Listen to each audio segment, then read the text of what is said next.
Bonjour, merci de nous retrouver pour la foi prise au mot, consacrée aujourd'hui à l'orthodoxie.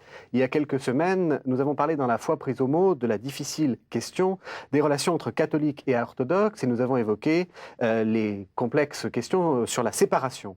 Aujourd'hui, je souhaiterais aller plus loin dans le monde de l'orthodoxie et essayer de voir comment l'Église orthodoxe est organisée, comment se déroule une liturgie, quelle est la spiritualité de l'Église orthodoxe. Et toutes ces questions, je vais les poser au père Alexandre Siniakov, qui est prêtre orthodoxe, qui est hiéromoine, et qui est membre de la représentation de l'Église russe à Bruxelles. Père Siniakov, bonjour. Bonjour. Alors, j'ai dit que vous étiez hiéromoine, ça sera ma première question. Qu'est-ce qu'un hiéromoine ? Un hiéromoine, comme le titre lui-même en grec l'indique, c'est un prêtre qui est moine. Hieros, en grec, signifiant prêtre. Alors, donc vous êtes, c'est une question intéressante, vous êtes moine dans un monastère, ça veut dire qu'il y a des moines qui ne sont pas prêtres dans vos monastères ? Oui, dans l'Église orthodoxe, on ne fait pas la distinction entre les moines et les religieux. Et les deux sont réunis sous le même titre, celui de moine. Et en réalité, nous trouvons les moines qui vivent dans les monastères et d'autres qui mènent plutôt une vie que les religieux occidentaux, les dominicains, les franciscains mènent, celle de l'évangélisation, de l'enseignement et de la prédication dans le monde, dans la cité et dans le monde extérieur au monastère. Alors, pour commencer, j'aimerais juste un peu qu'on définisse quelques termes. On parle d'église orthodoxe. Alors, pourquoi a-t-on pris ce thème d'orthodoxe ? Oui, la terminologie est très, très complexe sur ce plan-là. Et depuis que je suis en France, et c'est ma 8e année, j'ai dû souvent entendre des questions de ce genre. Pourquoi vous vous appelez orthodoxe? Et quelle est la différence entre les chrétiens et les orthodoxes? Cette question qui me vexait toujours beaucoup, parce que je leur disais, il y a autant de différence entre les chrétiens et les orthodoxes qu'entre les chrétiens et les catholiques. Tout simplement parce que les orthodoxes sont chrétiens.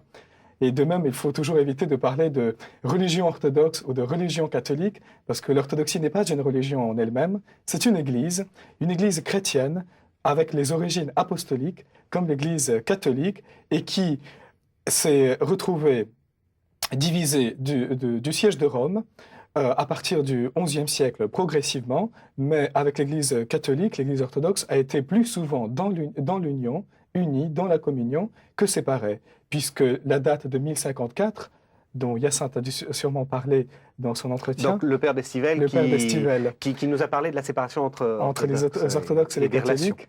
Tout à fait. Cette date symbolique de 1054 de schisme entre l'Église de Rome et les patriarcats orientaux, qui ont ensuite reçu le nom d'Église orthodoxe, est une date symbolique.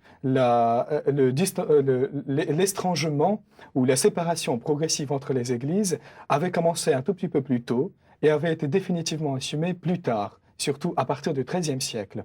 Donc, nos églises orientales et occidentales ont été plus longtemps dans l'unité que dans la séparation.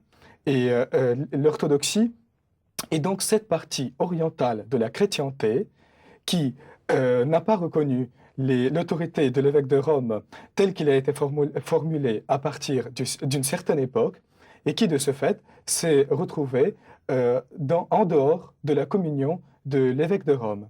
Mais une fois, quand j'étais à Bruxelles, à une conférence d'un journaliste de la RTBF, de la radio-télévision belge francophone, j'ai entendu la question qu'il se posait de savoir si c'est l'Église catholique ou l'Église orthodoxe qui est plus fidèle à la tradition apostolique. Oui, comme semblerait le faire penser le mot orthodoxe, c'est-à-dire qu'elle est plus orthodoxe. Tout à fait. Et souvent, après, j'ai entendu la même question des personnes qui se posaient la question de savoir, à l'intérieur même de l'Église catholique et de l'Église orthodoxe, pas seulement des personnes extérieures au christianisme, qui se posaient la question de savoir laquelle des deux parties de la chrétienté, orientale, orthodoxe ou occidentale, catholique, est plus fidèle à l'Église apostolique et laquelle continue à représenter dans le monde d'aujourd'hui l'Église que le Christ a formée.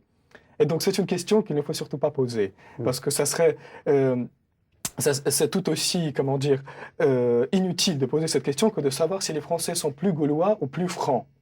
La chrétienté, l'Église que le Christ a fondée, a dès le début était occidentale et orientale. Et dès les premiers siècles de l'existence du christianisme, il y a eu déjà une différenciation entre la chrétienté de langue grecque, qui existait en Orient, dans la partie orientale de l'Empire romain, et la chrétienté de langue latine. D'ailleurs, elle est passée à la langue latine, pas tout de suite, mais à partir du 2e, 3e siècle. Et donc, dès les premiers siècles du christianisme, il y a eu déjà cette distinction entre l'Église grecque et l'Église latine, qui étaient toutes les deux dans la communion l'une avec l'autre. Et c'est ces deux églises qui continuent à exister de nos jours. L'une est appelée Église catholique, l'autre Église orthodoxe.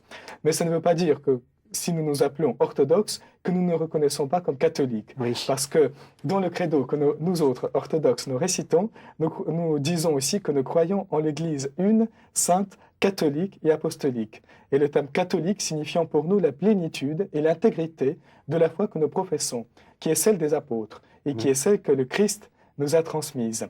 Et ça ne veut pas dire aussi que si nous nous arrogeons le titre d'orthodoxe, que les catholiques ne le sont pas. Oui, je vous rassure, ils se sentent très orthodoxes. Parce que si on comprend le terme orthodoxe dans son sens primitif, étymologique, celui qui professe la vraie foi, je crois qu'il n'y aurait pas de catholique qui reconnaîtrait qu'il est hétérodoxe et que la foi qu'il professe n'est pas une vraie foi. Donc les titres sont tout à fait relatifs. Et c'est progressivement dans l'histoire que nous les avons reçus. Et je crois que ce n'est que dans les derniers siècles, à partir du 19e, 20e, là, quand il y a eu vraiment des contacts entre l'Église catholique et l'Église orthodoxe, que ces termes se sont figés et que la partie orientale de la chrétienté a été définitivement appelée orthodoxe. Et la partie occidentale, l'Église romaine, a été définitivement appelée catholique. Alors, ce qui surprend lorsque l'on rentre dans le monde orthodoxe, je garde quand même l'appellation traditionnelle, c'est qu'il paraît beaucoup plus éclaté que le monde occidental, où il y a une hiérarchie plutôt pyramidale, avec au sommet le pape. Il y a des patriarcats dans l'Église orthodoxe. Oui, et c'est d'ailleurs la principale question qui a été à l'origine de la séparation entre les deux parties de la chrétienté, qui, comme je le crois personnellement, est moins d'ordre dogmatique, théologique, que d'ordre ecclésiologique et organisationnel. C'est cette approche de l'Église, de son existence à travers le monde entier, qui a été la pierre d'achoppement entre les chrétiens occidentaux et les chrétiens orientaux. En effet, l'Église orthodoxe considère que l'Église catholique, sainte, apostolique, l'Église que le Christ a fondée, existe dans le monde pleinement dans les communautés locales, que nous appelons les églises locales, qui au début étaient les diocèses, présidés par un évêque, qui lui est pour nous successeur de l'apôtre Pierre et vicaire du Christ sur la terre, pour sa communauté locale qu'il préside. Ensuite, ces églises locales se sont regroupées dans des parties, dans des entités plus importantes, les métropoles, et toute l'époque byzantine a connu de ces métropoles importantes comme Alexandrie, Antioche, Constantinople, Césarée en Cappadoce, etc. Et plus tard, ces métropoles, certaines d'entre elles, ont reçu le titre de patriarcat. Et c'est à partir de cette époque-là qu'on a commencé à distinguer entre les différents patriarcats de l'Église universelle, qui ne peut se manifester que dans une Église locale. Donc, pour nous, il ne peut y avoir de chef universel de l'Église, puisque l'Église universelle, elle se manifeste comme dans le corps du Christ, dans l'Eucharistie, dans une communauté locale qui célèbre autour de son évêque le mémorial de la Passion du Christ, qu'est l'Eucharistie. Aujourd'hui, dans le monde, il y a plus d'une dizaine d'églises locales orthodoxes, dont certaines sont autocéphales, c'est-à-dire qu'elles sont tout à fait indépendantes par rapport aux autres, et elles ne leur doivent que l'amour, comme dit l'apôtre Paul, et d'autres églises qui sont autonomes. Et les églises autonomes dépendent d'un autre patriarcat. Merci, Père Alexandre.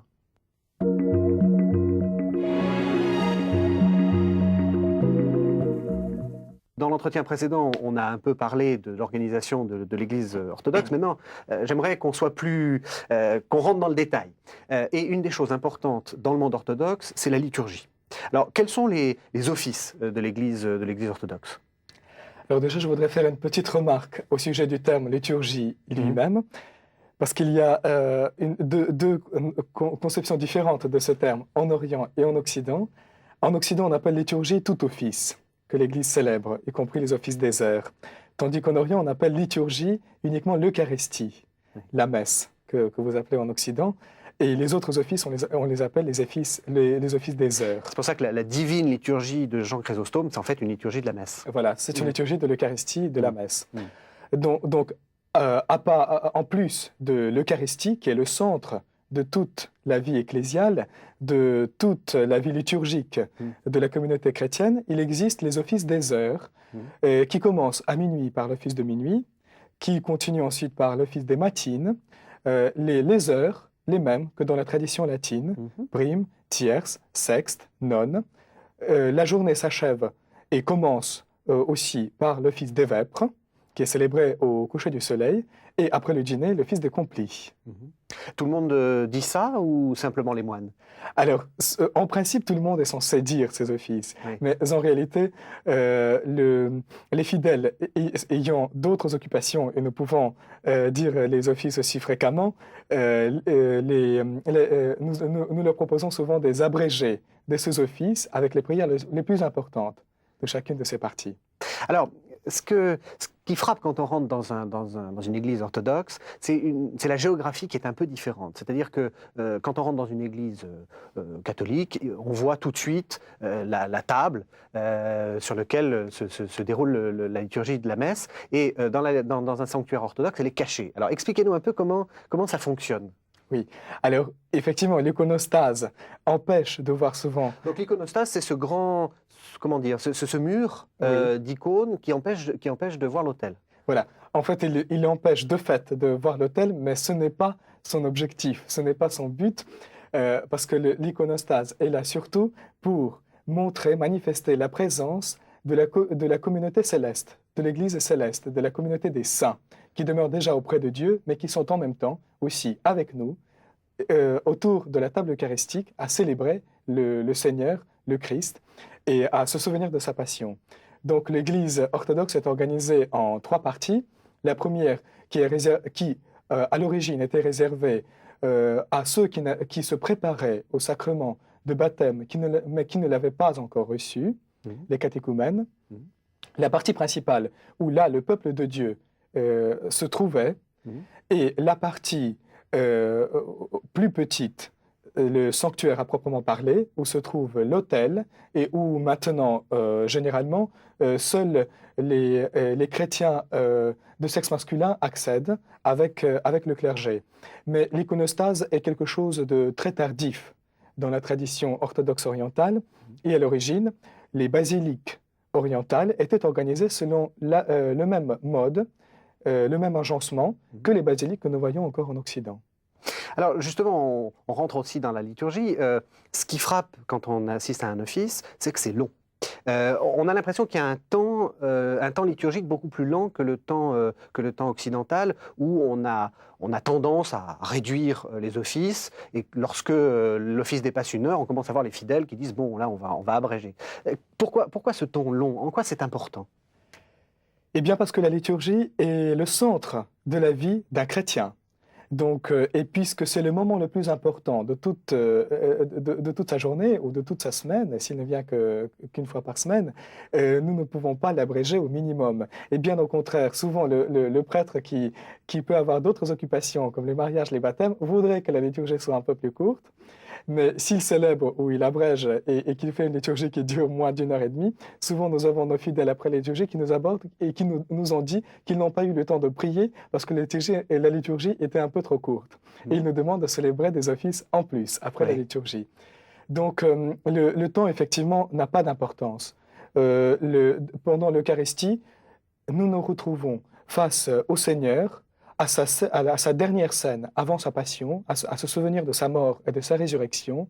Et ces moments-là de grâce sont tellement importants pour un chrétien qu'on ne peut pas regarder la montre et compter les secondes. Au contraire, on essaye que ce temps de communion et de présence face à Dieu qui nous sauve soit le plus long possible et le plus fructueux possible. C'est intéressant ce que vous dites, que c'est le moment le plus important. Je pense qu'un catholique dirait ça, mais l'aurait pas dit aussi clairement. L'essentiel de l'activité d'un orthodoxe doit être tourné vers ce moment de liturgie. C'est-à-dire que c'est là le moment où il vit le plus Oui. intensément. Oui, déjà, c'est là où il vit le plus intensément son baptême, les engagements qu'il avait pris lors du baptême.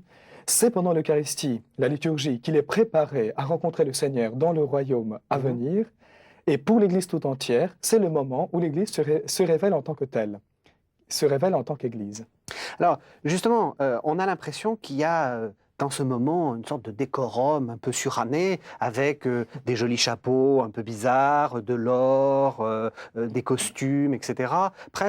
C'est presque trop riche. Et on pourrait vous critiquer en disant vive les liturgies dépouillées, qu'est-ce que c'est que ces liturgies fastueuses? Comment vous répondez? Eh bien, ce sont des liturgies apocalyptiques, comme l'Apocalypse décrit la Nouvelle Jérusalem, avec des centaines de pierres précieuses, avec le Christ qui brille au milieu de cette Nouvelle Jérusalem qui descend des cieux et qui éblouit le regard des ressuscités qui attendent l'arrivée, l'avènement de cette Nouvelle Jérusalem. Donc notre liturgie étant un événement eschatologique, pendant l'Eucharistie, nous vivons déjà cet événement, ce second avènement du Christ, et nous voyons la Nouvelle Jérusalem descendre devant nos yeux.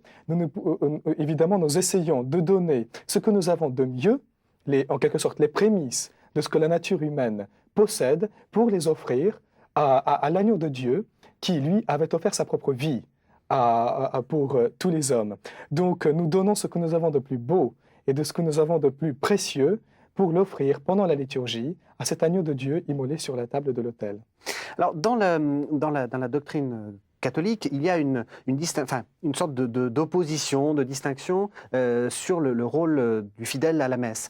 Certains disent la messe n'est pas le lieu où on prie, la messe est le lieu où on célèbre. D'autres, au contraire, disent il faut que ça soit un office recueilli pour que les gens aient le temps de prier. Alors, il y a un peu d'opposition selon les théologies. Vous, comment vous verriez les choses? Vous avez dit vos fidèles viennent vous voir en disant on n'a pas assez prié.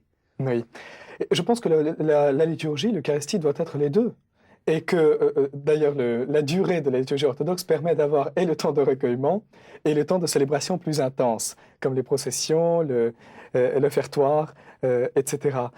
Donc, je pense que le rôle du fidèle est très important dans la liturgie. Ce ne sont pas seulement les prêtres et les diacres qui célèbrent, ce sont tous les fidèles qui célèbrent. Et à vrai dire, c'est l'Église tout entière qui célèbre. Chacun selon le charisme qui lui a été donné, comme dit l'apôtre Paul. Les fidèles célèbrent en donnant leur assentiment à la prière prononcée par le presbytre, par le prêtre, par leur Amen, sans lequel la prière du presbytre reste une prière personnelle et non pas une prière ecclésiale.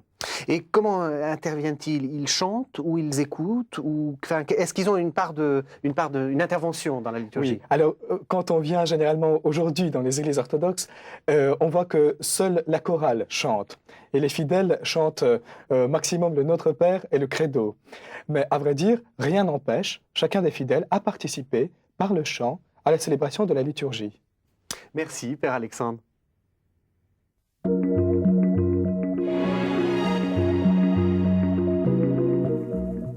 L'une des choses importantes dans le monde orthodoxe, c'est le monachisme, les moines. Alors, je vais vous soumettre une image que tout le monde connaît dans le monde occidental, parce que c'est une image toute faite. C'est Dostoïevski, vous savez, les fameux frères Karamazov. C'est le starets zosim, c'est-à-dire ce prêtre orthodoxe qui est une sorte d'image de la prêtrise, de la sagesse, etc. Qu'est-ce que vous en pensez, vous? Est-ce que vous pensez que Dostoïevski a inventé ce personnage ou que c'est un personnage qui existe dans le monde orthodoxe? Non, je crois que c'est bien un personnage réel. Et ce ne sont pas seulement les Occidentaux qui s'imaginent comme ça un vrai moine orthodoxe, ce sont les Russes eux-mêmes qui, dès l'adolescence, avaient fait connaissance de cette image décrite par Dostoïevski et qui, durant toute leur vie, la gardent et essayent de trouver dans les moines qu'ils rencontrent justement ce starets zosim. Alors, c'est quoi un starets? Alors, un starets, c'est une tradition qui est née dans l'Église russe à partir du 18e, 19e siècle, et dont le monastère d'Optina-Pustine, qui est décrit dans le livre de Dostoïevski, Les Frères Karamazov, est en quelque sorte l'apogée. Le starets c'est ce vieillard, cet ancien moine qui aide les autres moines à progresser dans la vie spirituelle, qui lui-même, après avoir été éprouvé et après avoir lui-même traversé tout ce chemin de la vie monastique, aide les autres, leur sert de guide, en quelque sorte, sur la mer des passions qui s'abattent sur un moine et qui aussi aide les fidèles qui viennent dans les monastères pour puiser la sagesse dans ces lieux où les startsi rayonnent. Alors, on a l'impression qu'il fait aussi des miracles. Ça existe encore, des starets à miracles, enfin des startsi? Oui, les miracles jouent un rôle très important. Et nos fidèles, généralement, ne commencent à reconnaître un staret qu'après avoir entendu des miracles qu'il avait effectués. Donc les miracles sont toujours extrêmement importants dans l'Église orthodoxe. Après, on peut y croire, on peut ne pas y croire. On peut y trouver des explications rationnelles ou ne pas les trouver, mais elles sont bien là pour les fidèles. Alors, il n'y a pas que des starets dans le monachisme orthodoxe. Alors, qu'est-ce qu'il y a? Comment sont organisés les monastères? Alors déjà, la première chose à dire, pour un public occidental, c'est que le monachisme orthodoxe n'est pas divisé en ordres. Chaque monastère peut avoir des vocations différentes. Il y a des monastères qui se trouvent au cœur de la cité et qui mènent une vie évangélique apostolique qui ressemble un peu à celle des religieux occidentaux comme dominicains, franciscains, jésuites, donc les religieux actifs. Et puis il y a des monastères qui se trouvent dans des lieux retirés à la campagne où là les moines mènent une vie contemplative, une vie de prière et de travail.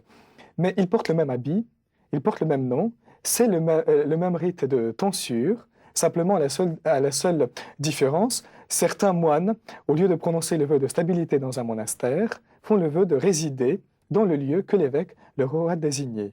Et l'autre particularité du monachisme oriental, c'est que tous les moines relèvent immédiatement de l'évêque du lieu. Et ça, cette particularité, nous la devons à Basile de Césarée, à Saint Basile, qui avait beaucoup contribué à ce que les moines restent dans la juridiction de l'évêque local.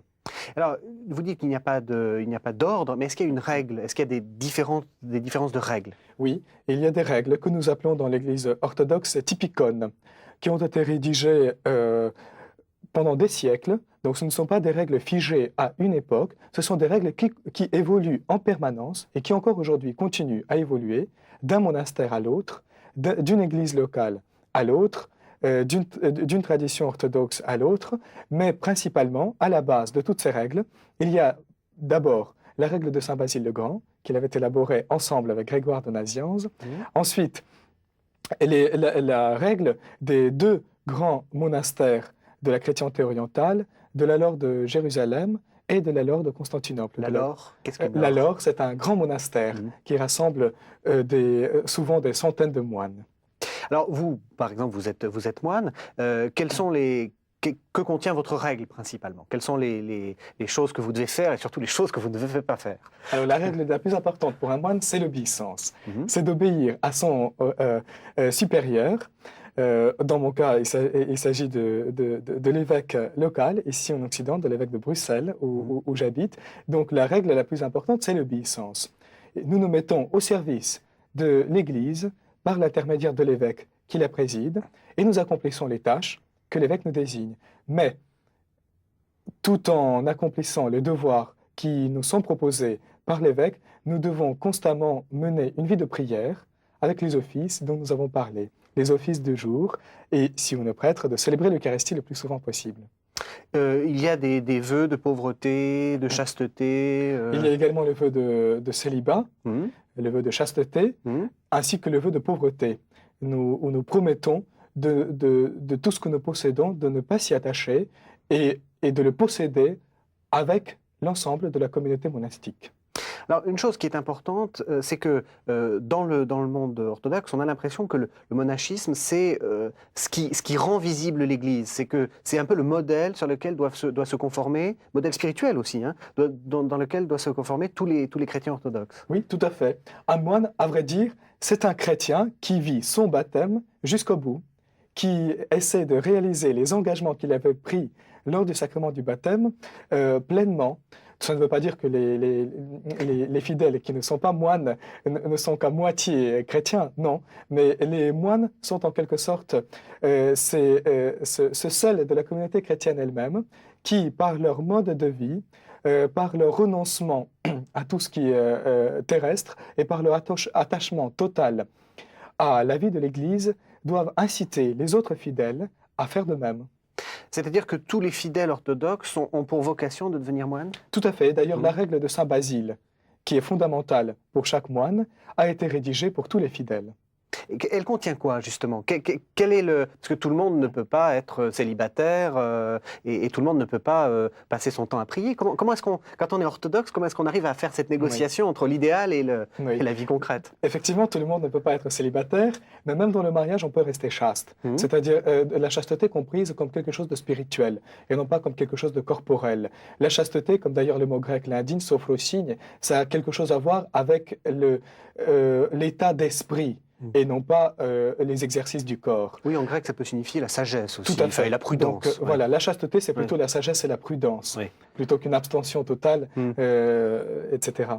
De même, la pauvreté, elle peut être vécue aussi lorsqu'on possède des choses, dans la mesure où ces choses-là ne sont pas le but de notre vie, et où acquérir n'est pas la raison de notre existence. De même, la prière aussi, n'importe quel fidèle peut prier autant qu'un moine prie. Mais les moines, ce sont donc ces mêmes fidèles de l'Église qui sont en quelque sorte là pour montrer que le mode de vie qu'ils mènent est celui d'un chrétien véritable. Mais ce n'est pas le mode de vie exclusif. Et tout chrétien peut donc mener même dans le mariage, en vivant avec les enfants, peut mener le même genre de vie qu'un moine mène. Ce qui impose une certaine responsabilité, et là encore je reviens à Dostoïevski, ce qui m'avait frappé quand je l'avais lu, c'est que les gens n'hésitent pas à invectiver les moines en disant tu n'es pas assez bon, on a l'impression qu'il y a une sorte de responsabilité du moine par rapport à la société globale. Oui, il y a une responsabilité parce qu'il est là comme le modèle de la communauté chrétienne elle-même. Donc la responsabilité est plus grande. Un fidèle est moins aux yeux de la société qu'un moine. Merci, Père Alexandre.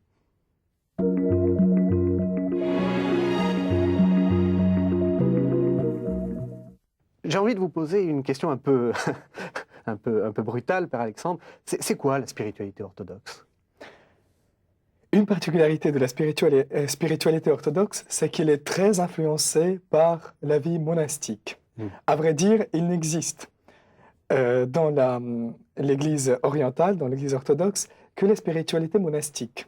Mais cette spiritualité, comme nous en avons parlé dans l'entretien précédent, est en dialogue permanent avec la communauté des fidèles. Les moines, ce ne sont pas des personnes qui sont tout à fait étrangères à la vie des fidèles de tous les jours. Ce sont les mêmes fidèles qui essayent de vivre leur vie de chrétien d'une façon totale. Et chaque fidèle de l'Église orthodoxe essaie de s'y conformer. C'est pour ça que pour sa vie spirituelle, il va voir les moines dans leur monastère. Il va essayer de suivre, dans la mesure du possible, les règles que nous considérons comme monastiques, comme par exemple la règle de Saint Basile, et il essaiera de s'instruire auprès de starets, qui sont les anciens dans les monastères, dont le but est de guider, d'une part, les jeunes moines, et d'autre part aussi les fidèles, qui essayent de cheminer vers la voie de la perfection. Alors, je vais vous prendre un peu en défaut. Le mont Athos. Oui. Pas grand monde peut y rentrer. Dans quelle spiritualité on est là? C'est un peu différent de ce que vous décrivez. Tout à fait, oui. Enfin, le mont Athos, les hommes déjà peuvent y entrer. Donc tout homme peut venir habiter dans un monastère, mener une vie avec les moines. Et d'ailleurs, il n'y a pas de clôture dans les monastères orthodoxes, contrairement aux monastères occidentaux. Donc, généralement, tout moine peut amener un pèlerin ou un fidèle qui essaye de vivre le mode de vie chrétien dans la clôture elle-même. Il n'y a pas cette séparation entre le monde et la vie monastique et les moines. Et le mont Athos, évidemment, est quelque chose d'à part. Le mont Athos, c'est vraiment la scène de la vie monastique. C'est vraiment le modèle par excellence de tout fidèle et de tout moine. Et ce sont les monastères d'hommes, donc les femmes ne peuvent pas accéder sur le territoire du mont Athos, sur la Sainte Montagne, comme ils disent eux-mêmes, mais les femmes ont des monastères de femmes, où elles peuvent venir aussi essayer de mener, au moins pendant quelques jours, la vie de chrétiens qui se donnent entièrement au Christ et à son Église.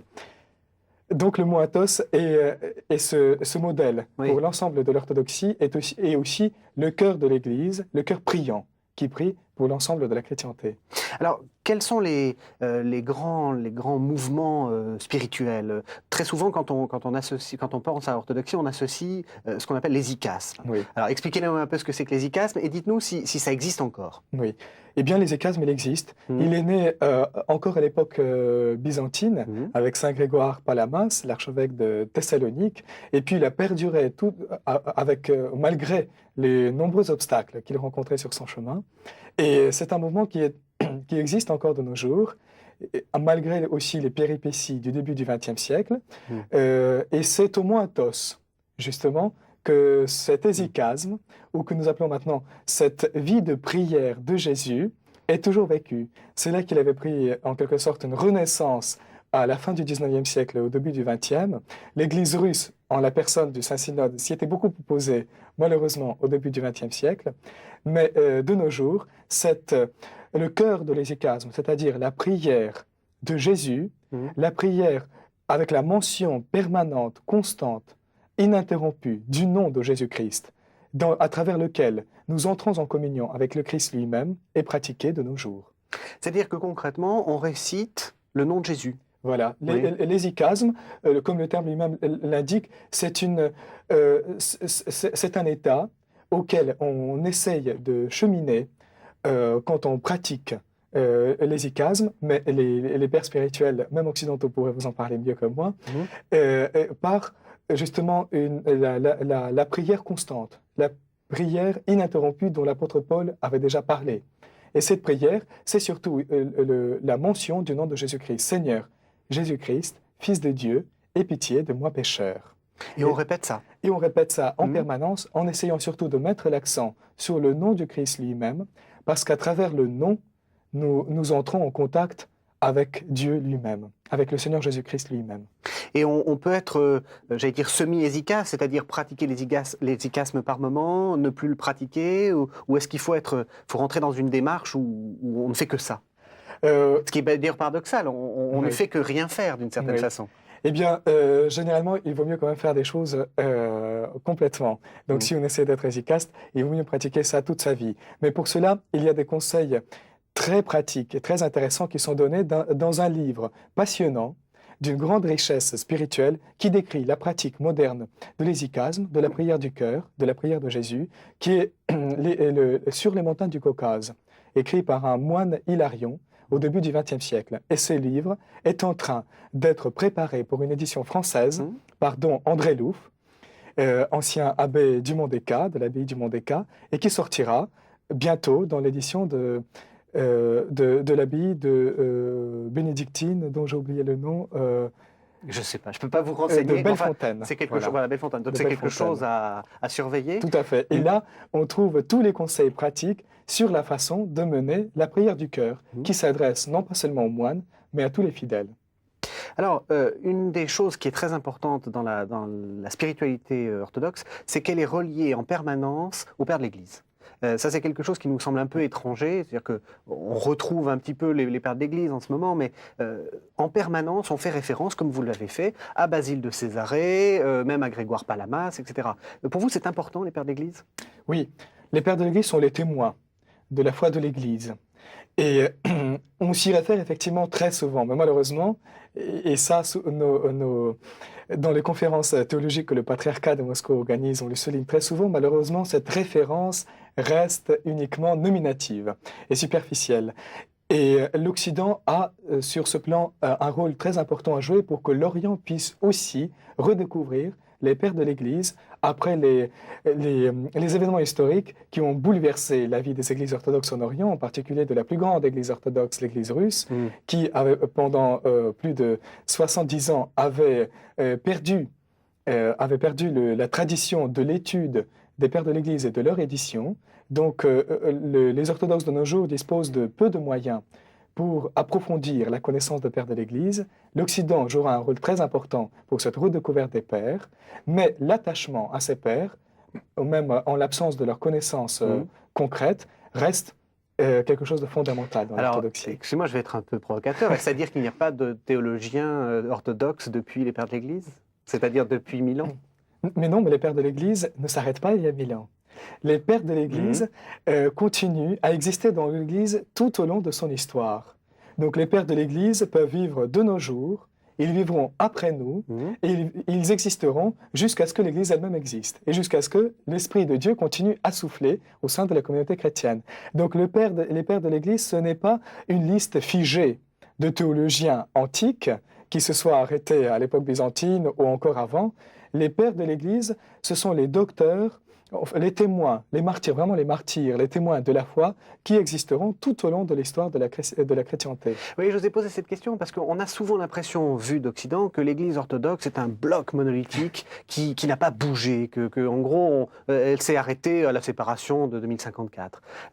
Comment vous réagissez face à ça? C'est tout à fait inexact parce que l'Église orthodoxe continue à évoluer en permanence.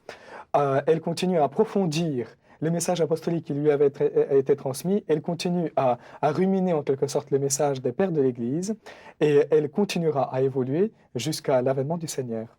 Merci, Père Alexandre.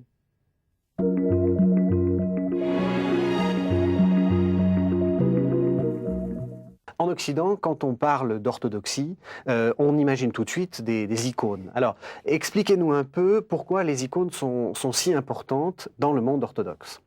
Parce que les icônes, c'est la théologie vécue, c'est la théologie pratique. Comme vous savez, la crise iconoclaste qui a bouleversé l'Église au 8e siècle était une crise profondément christologique. Alors, on explique un petit peu quand même la crise iconoclaste. Voilà, c'est que souvent on se pose la question si la vénération des icônes, donc des images du Christ et des saints, n'est pas en contradiction avec l'Ancien Testament qui prescrivait de façon tout à fait univoque de ne pas créer des images de la divinité. Mais c'est là que est le cœur du problème, c'est qu'on ne peut effectivement jamais représenter la nature divine elle-même. Et les icônes, elles ne représentent pas Dieu dans son essence trinitaire, dans son essence divine. Oui, j'ai dit, il y a même une question d'idolâtrie, c'est-à-dire que c'est pas avec des idoles en bois que l'on va représenter Dieu. Tout à fait. Mais on représente sur les icônes le Christ, qui est Dieu fait homme. Et c'est cette nature humaine du Christ que nous représentons. Et le rejet des icônes signifie le rejet de la nature humaine du Christ lui-même, c'est-à-dire cet éternel problème qui a toujours touché l'Église et qui, je crois, n'a pas complètement disparu de nos jours. C'est l'absence de la reconnaissance de la totalité ou de l'intégrité de la nature humaine du Christ, que le Verbe de Dieu est devenu homme comme nous, exactement le même. Il a été palpable, il a mangé, il a bu, il a habité au milieu de ses disciples. Et c'est ce Verbe devenu homme dans sa nature humaine que nous représentons sur les icônes. Ainsi, professant cette dualité des natures du Christ et notre salut lui-même, puisque si le Verbe n'est pas devenu véritablement homme, l'homme lui-même n'a pas eu accès au salut. Donc vous voulez dire que c'est une manifestation théologique, c'est une manière de dire je représente l'icône en postulant, même pas en postulant, en croyant fermement que Dieu s'est fait homme. Tout à fait. Ouais. En vénérant l'icône, nous vénérons le Christ lui-même et par là, nous professons qu'il est devenu, qu'on a pu le représenter parce qu'il est devenu homme. S'il était resté, comme dit l'apôtre Paul, dans la gloire du Père, s'il avait gardé jalousement le rang qu'il égalait à Dieu, nous n'aurions pas pu le représenter. Mais dans la mesure où il est devenu homme comme nous le représentons. Alors, il y a une différence entre le droit de représenter et l'idée le droit de représenter, je veux dire, le monde occidental, là aussi.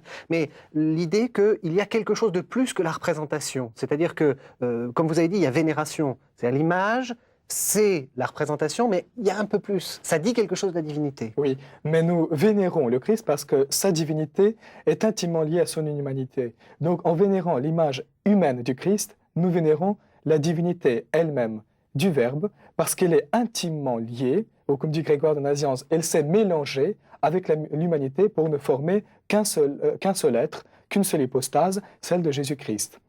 Et il s'agit de l'humanité divinisée ou déifiée. Et ça explique aussi pourquoi nous représentons des saints sur les icônes et pourquoi nous vénérons les icônes de la Mère de Dieu et des saints. Parce qu'en eux, comme sur les icônes du Christ, nous vénérons l'humanité qui a accédé à la divinisation, l'humanité qui est devenue déifiée. Alors, l'activité de peindre des icônes est déjà une activité spirituelle. Tout à fait, parce que comme tout acte liturgique, l'icône et la peinture de l'icône aussi fait partie de la liturgie dans le sens large du terme. C'est un acte liturgique. Et pour peindre les icônes, on a besoin d'avoir fait un chemin spirituel auparavant et d'avoir surtout compris le sens théologique profond, christologique des icônes. Et là, après avoir vécu à l'intérieur de soi cette expérience de la divinisation de la nature humaine, qu'on peut commencer à peindre les icônes. Alors vous avez parlé de vénération des icônes. Oui. Concrètement, comment ça se passe? Eh bien, les icônes, quand on entre dans n'importe quelle église orientale, orthodoxe, on voit que partout, il y a les icônes qui sont là, d'une part, pour nous manifester la présence de l'Église céleste par les icônes des saints, qui sont là aussi pour nous rappeler que le Christ est devenu homme et que c'est son retour dans sa nature humaine en tant qu'homme que nous attendons en permanence d'une minute à l'autre. Et en venant dans une icône, nous faisons un geste tout de suite de respect, de vénération à l'égard de ces icônes, comme on ferait un geste de vénération à l'égard de ces saints s'ils étaient présents dans la chair elle-même. Et en rendant cette vénération à l'icône, c'est à son prototype, évidemment, que nous rendons la vénération. C'est-à-dire, concrètement, comment ce geste se fait? Eh bien, généralement, on embrasse l'icône, comme on aurait embrassé l'ami que nous rencontrons. C'est-à-dire que vraiment, l'icône tient lieu de personne. C'est un lieutenant de la personne. Oui, mais là aussi, il ne faut pas tomber dans l'idolâtrie. Oui. L'icône n'est qu'une image, d'ailleurs, comme le terme grec lui-même l'indique. C'est une image, mais qui est effectivement un intermédiaire, comme une sorte de manifestation visible de celui qui est présent invisiblement au milieu de nous. Parce que le Christ est présent à la fois visiblement par ses icônes dans la communauté chrétienne qui célèbre, mais en même temps, il est présent invisiblement. Et il est présent invisiblement dans les dons eucharistiques, et il est présent invisiblement par l'Esprit Saint, qui est au milieu de ses fidèles, quand 2 ou 3 sont réunis pour prier en son nom. Alors, ce qui est intéressant, c'est qu'il y a un usage communautaire et un usage privé de l'icône. L'usage communautaire, c'est l'icône qui est sur l'iconostase. Oui. Et là, vous avez dit que c'était une forme d'association de tous les saints à la liturgie qui est en train de se dérouler, c'est ça? Oui. Tout à fait. Mais il n'y a pas en fait de différence entre la vénération privée particulière des icônes, le fait de garder les icônes chez soi, et la vénération dans une église. Parce que l'église, c'est une maison. C'est la maison où les fidèles se réunissent pour prier. Et donc, à la maison, on porte exactement la même vénération qu'on porte aux icônes qu'on porte à l'église, comme à celui qui est représenté là-dessus comme un ami qu'on verrait et qu'on embrasserait le rencontrant. Alors, ce qui nous choque, vous avez dit, on l'a dit plusieurs fois, idolâtrie, c'est le caractère un peu magique quelquefois. Quel est le discours de l'Église orthodoxe là-dessus? C'est-à-dire, très simplement, hein, on pose une icône sur quelqu'un qui est un peu malade et ça le guérit. Oui. Là, je crois qu'il faut effectivement éviter les dérives. Parce que l'icône reste quand même un moyen de communion à la personne qui y est représentée, que ce soit le Christ ou la Vierge ou les saints, mais il ne faut pas non plus confondre l'icône avec la personne elle-même. Donc, et c'est cette confusion qui est dangereuse. Mais ça, je crois que c'est la tâche de nos autres pasteurs d'expliquer à nos fidèles cette petite distinction, cette petite nuance dans la vénération des icônes, que l'icône reste une image, reste une représentation, et il n'est pas identifiable avec celui qui y est représenté. Sinon, on tombe effectivement dans l'idolâtrie, quand on assimile la représentation avec l'être lui-même. Donc, celui qui est représenté sur l'icône, nous le vénérons, mais tout en sachant qu'en même temps, il est présent ailleurs, parce que le Christ, dans sa nature humaine, est présent ailleurs en même temps, à la droite de la gloire du Père. Et donc, en rendant le culte à son icône, nous devons essayer de faire de la sorte que nous vénérions ce Christ qui est assis à la droite du Père, et que nous fassions la distinction entre la représentation qui est là et la personne qui est ailleurs. Alors, dans le monde occidental, on a souvent... Enfin, les icônes sont à la mode maintenant. Ouais. Et en particulier une icône, qui est la fameuse Trinité d'Andrei Rublev, qui se trouve Oui. à la galerie Tretiakov. Ça vous agace, ça vous amuse? Qu'est-ce que vous en... Comment vous le voyez, ça? Non, je trouve que c'est un très beau geste. Et je pense que c'est un des moyens, évidemment tout petit, mais un des moyens aussi de retrouver l'autre partie de la chrétienté, ou le deuxième poumon, comme le disait dans une formule très belle le pape Jean-Paul II. Donc par les icônes, on peut aussi, comment dire, manifester l'unité de la tradition de l'Église et l'unité de la tradition universelle et finalement de l'unité du corps du Christ. Merci, Père Alexandre Siniakov, de Merci nous à avoir vous. fait découvrir beaucoup mieux le monde orthodoxe. Merci beaucoup. Au revoir.